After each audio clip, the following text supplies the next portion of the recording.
کوئی بے فکر بیٹھا تھا، کسی کے ہاتھ حکومت تھی، کبھی مصروف تھے ایسے کہ ایک ہستی بھلا بیٹھے، بہت پرواز کر بیٹھے، خدا ناراض کر بیٹھے۔ بسم اللہ الرحمن الرحیم۔ الحمد للہ وکفی وسلام علی عبادہ الذین اصطفی، اما بعد فاعوذ باللہ من الشیطان الرجیم، بسم اللہ الرحمن الرحیم۔ الا بذکر اللہ وتطمئن القلوب، سبحان ربک رب العزۃ عما یصفون، وسلام علی المرسلین والحمد للہ رب العالمین۔ اللہم صل علی سیدنا محمد وعلی آل سیدنا محمد وبارک وسلم۔ اللہم صل علی سیدنا محمد وعلی آل سیدنا محمد وبارک وسلم۔ اللہم صل علی سیدنا محمد وعلی آل سیدنا محمد وبارک وسلم۔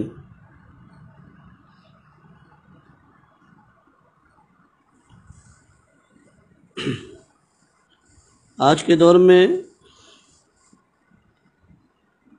کون ایسا شخص ہے کہ جو سکون اطمینان کا متلاشی نہیں ہے؟ ہر ایک انسان چاہتا ہے کہ مجھے سکون مل جائے، اطمینان حاصل ہو جائے،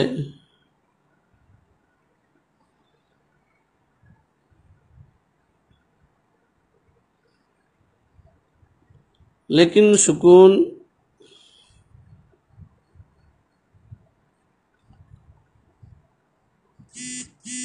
کی گولی اور وہ دوائی جو ہے نا، ہر ایک انسان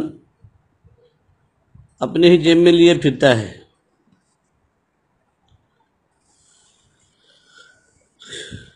عجیب بات یہ ہے کہ اس کو اس کا علم بھی نہیں ہے، اور بہت آسان ہے، لیکن چونکہ ہم سب غافل ہیں، اس وجہ سے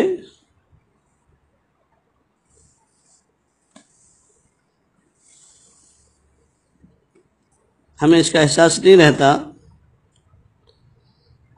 اور وہ چیز جو ہے نا، وہ ہے شکر کی عادت۔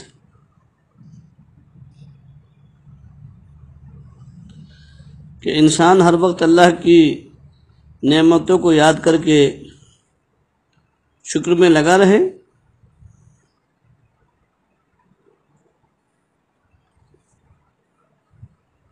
آپ دیکھتے ہیں اللہ والوں کو کہ وہ کس طرح خوش و خرم نظر آتے ہیں،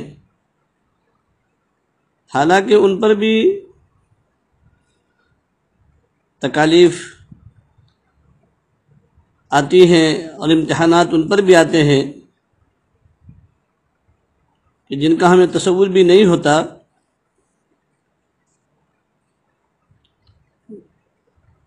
لیکن وجہ کیا ہے کہ وہ خوش و خرم نظر آتے ہیں؟ اس کی وجہ یہ ہے کہ وہ ہر وقت اپنے اوپر ہزاروں نعمتوں کا ڈھیر دیکھ کر، ہجوم دیکھ کر خوش اور خرم رہتے ہیں۔ اور ہم سب کا حال یہ ہوتا ہے کہ کوئی ایک چھوٹی سی تکلیف بھی آ جائے تو بس اس کو لے کر بیٹھ جاتے ہیں، اور حالانکہ ہزاروں نعمتیں جو بغیر استحقاق کے ہمیں ملی ہے، جس کے ہم مستحق نہیں تھے، لیکن وہ تمام نعمتیں ہمارے پاس میں موجود ہیں۔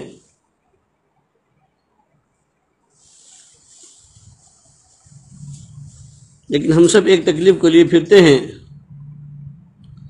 اور ہمارا رونا ایک دوسرے کے سامنے یہی ہوتا ہے۔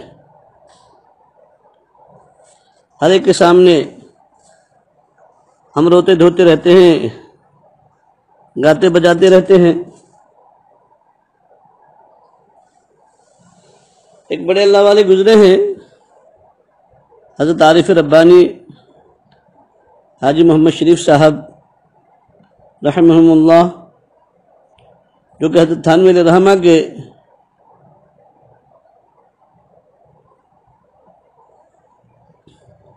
بڑے بڑے آپریشن ہوئے اور تکالیف بھی آئی،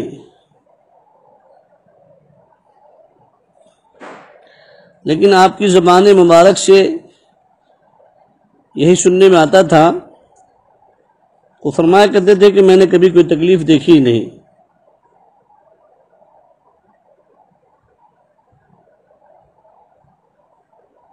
حضرت کی بیٹھک پر، حضرت کی جو بیٹھک تھی، یعنی جو جہاں بیٹھتے تھے، بالکل وہ لبے سڑک تھی، اور آپ دن کا اکثر وقت جو ہے نا اسی میں گزارتے تھے، اور یہ فرماتے تھے کہ یہاں سے کسی گاڑی والے یعنی ریڑھی چلانے والے یا جھاڑو والے کو گزرتا دیکھتا ہوں تو اپنے آپ کو مخاطب کر کے کہتا ہوں کہ یہ بھی ممکن تھا کہ ریڑھی یا جھاڑو تیرے ہاتھ میں ہوتا اور یہ شخص تیری جگہ بیٹھا ہوتا تو کیا کر سکتا تھا؟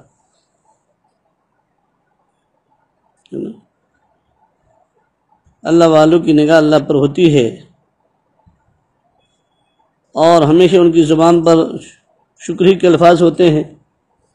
تو کیا فرما رہے ہیں کہ میں جب کسی جھاڑو والے کو دیکھتا ہوں کسی کے ہاتھ میں، یا کسی گاڑی چلانے والے کو، ریڑھی چلانے والے کو دیکھتا ہوں گزرتا ہوا، تو اپنے نفس کو مخاطب کر کے کہتا ہوں کہ اگر یہ ریڑھی یا جھاڑو تیرے ہاتھ میں ہوتی اور یہ شخص تیری جگہ بیٹھا ہوتا تو کیا کر سکتا تھا؟ یہ تو اللہ تعالیٰ ہی کا فضل ہے کہ اس نے مجھے یہاں بٹھایا ہوا ہے اور تجھے بادشاہی دے دی ہے۔ اور فرماتے کہ شکر سے اللہ کے سامنے اس وقت ہاتھ جڑ جاتے ہیں، اور پھر اس طرح سے خوب شکر کرنے کی توفیق ملتی ہے۔ اللہ ہمیں بھی نصیب فرمائے، ہر نعمت کو یاد کر کے ہر نعمت پر اللہ تعالیٰ شکر کرنے کی توفیق نصیب فرمائے۔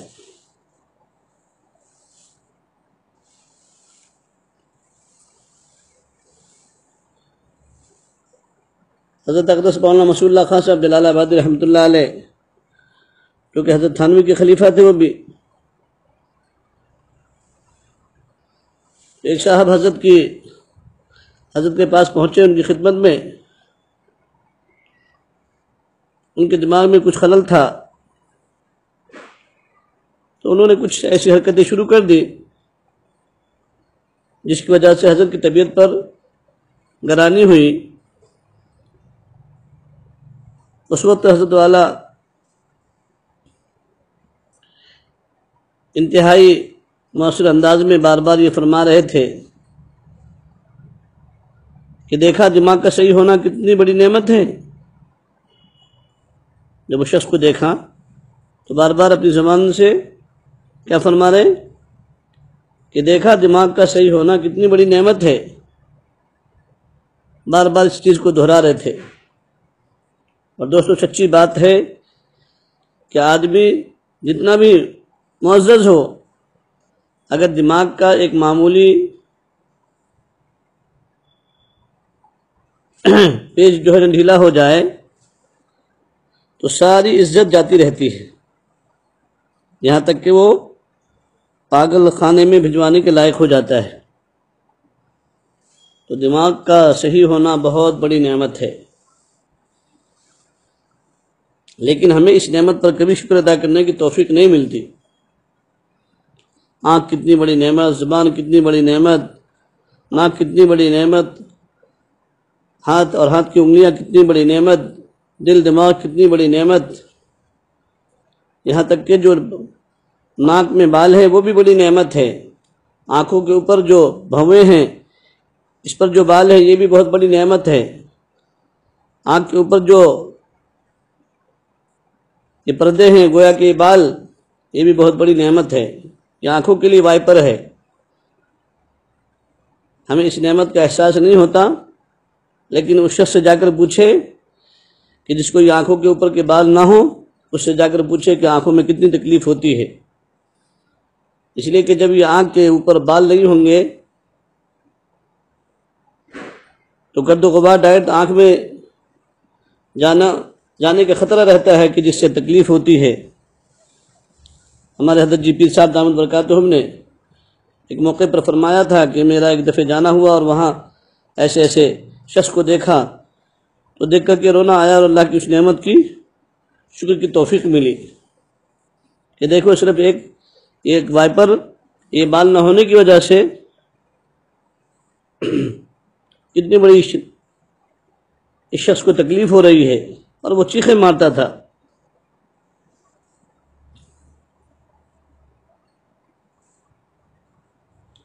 یہ معمولی نعمت نہیں ہے دوستو۔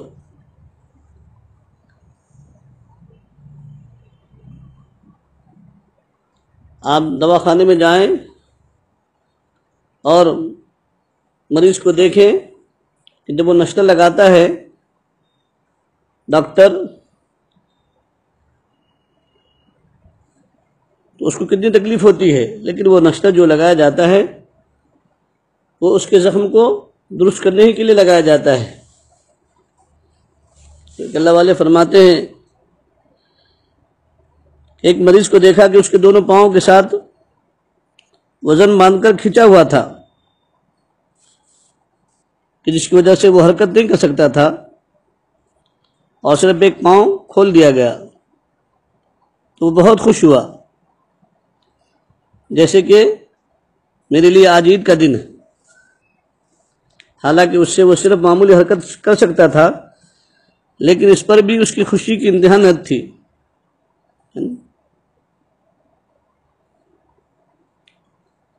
ایک بزرگ ہیں، ایک دفعہ ان کا ایک بچہ گم ہو گیا تو ایک صاحب نے پوچھا کہ جناب بچہ مل گیا ہے؟ فرمایا جی ہاں مل گیا ہے۔ فرمایا بھائی ابھی معلوم ہوا کہ بچہ گم نہ ہونا بھی کتنی بڑی نعمت ہے۔ اللہ اکبر، کیا فرما رہے ہیں کہ ابھی معلوم ہوا کہ بچہ گم نہ ہونا بھی کتنی بڑی نعمت ہے۔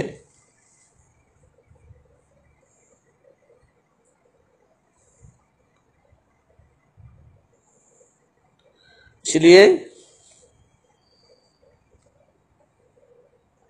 حضرت مولانا مفتی محمد شفیع صاحب رحمۃ اللہ علیہ نے لکھا ہے کہ تنہائی میں بیٹھ کر اللہ تعالیٰ کی نعمتوں کو یاد کر کے ہنسا کرو۔ تنہائی میں بیٹھ کر اللہ تعالیٰ کی نعمتوں کو یاد کر کے ہنسا کرو۔ ایک بزرگ نے ایک بادشاہ سے پوچھا کہ کیا آپ کو پیاس لگی ہوئی ہے اور پانی نہ ملے تو کیا کریں گے؟ تو بادشاہ نے کہا کہ آدھی بادشاہی دے دوں گا۔ بزرگ نے پھر پوچھا اگر آپ کا استنجا رک جائے، پیشاب رک جائے تو کیا کریں گے؟ بادشاہ نے کہا کہ آدھی بادشاہی دے دوں گا۔ تو بزرگ نے فرمایا کہ بس تمہاری بادشاہی کی یہی قیمت ہے نا۔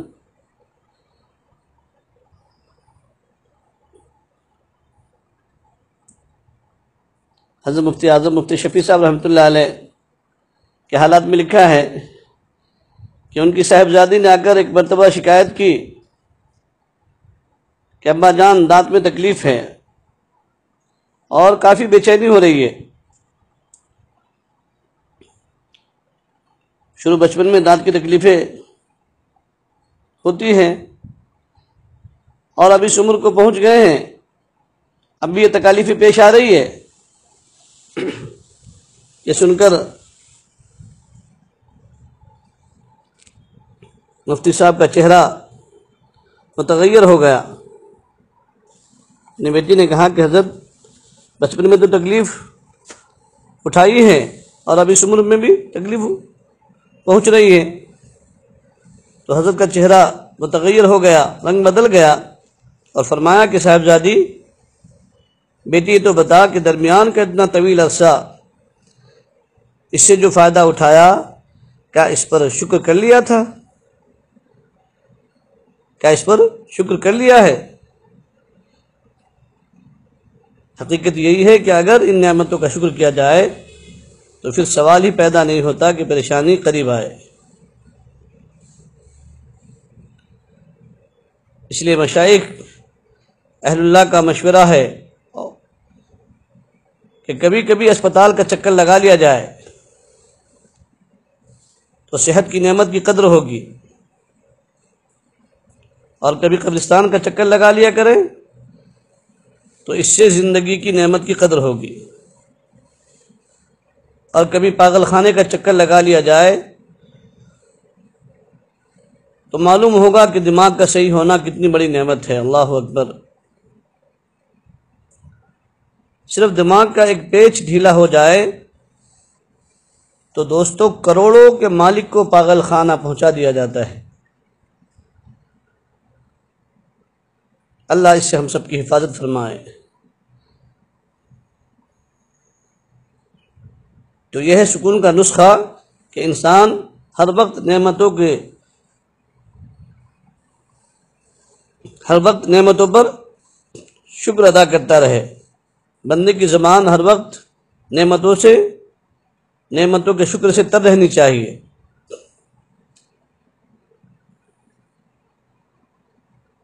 ایک اللہ والے کے پاس ایک شخص آیا، کہا کہ حضرت بہت پریشان ہوں۔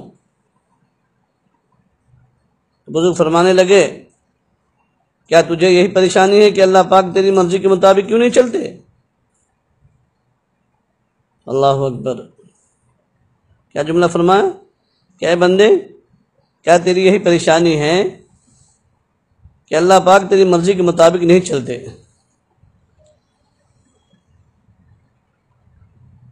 فرمایا کہ ارے اللہ کے بندے، یہ اللہ پاک کا حق ہے کہ ان کی مرضی کے مطابق وہ چلے۔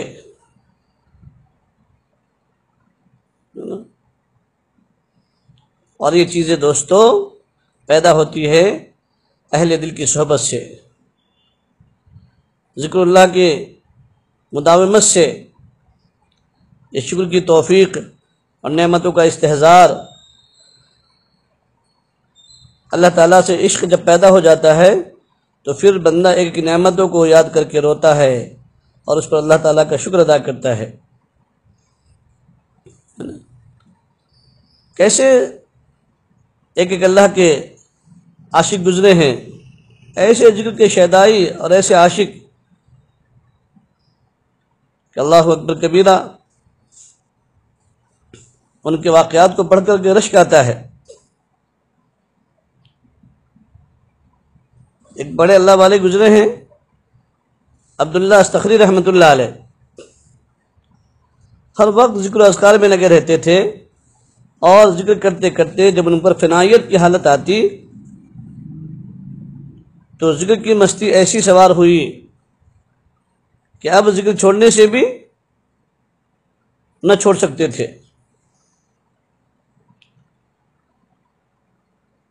ایسی حالت میں روحانی طور پر تو بڑے مزے ہوتے ہیں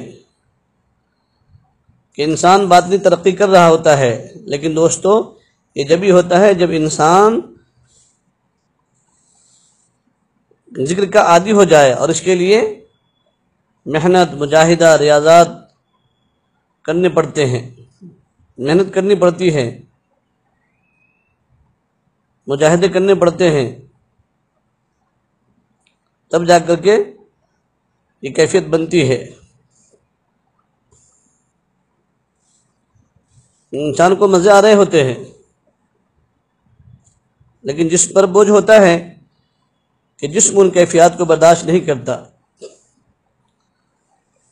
تو اب وہ بزرگ چاہتے تھے کہ کچھ دیر ذکر چھوڑ کر ذرا جسم کو آرام دے لوں،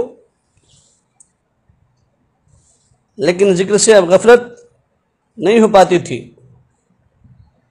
آخر انہوں نے دھیان ہٹانے کے لیے اور ذکر کو چھوڑنے کے لیے شکار کرنے کا پروگرام بنایا اور اپنے ساتھیوں کے ساتھ جنگل کو نکل پڑے، لیکن شکار میں بھی ذکر کی حالت سے چھٹکارا نہیں ملا، تو اب وہ بہت پریشان ہو گئے، اور اس پریشانی کی حالت میں ان کی زبان سے جو الفاظ نکلے ہیں وہ بڑے عجیب ہیں۔ دوستو غور سے سنیں، کیا فرمایا؟ اللہ اس شخص کے سب گناہوں کو معاف کر دے جو مجھے ایک لمحے کے لیے اللہ کے ذکر سے غافل کر دے۔ اللہ اکبر کبیرہ۔ وہ کیا فرما رہے کہ اللہ اس شخص کے سب گناہوں کو معاف کر دے جو مجھے ایک لمحے کے لیے اللہ کے ذکر سے غافل کر دے۔ یہ فنائیت میں بندے کی کیفیت ہوتی ہے، فنائیت جب آ جاتی ہے نا تب بندے کی یہی حالت ہوتی ہے کہ کوشش کرنے سے بھی دل میں غفلت نہیں آتی۔ اللہ اکبر۔ اللہ ہم سب کو ہے نا ایسا دل عطا فرما دے، اور ہم سب کو بھی اللہ تعالیٰ اس مقام فنائیت پر پہنچا دے۔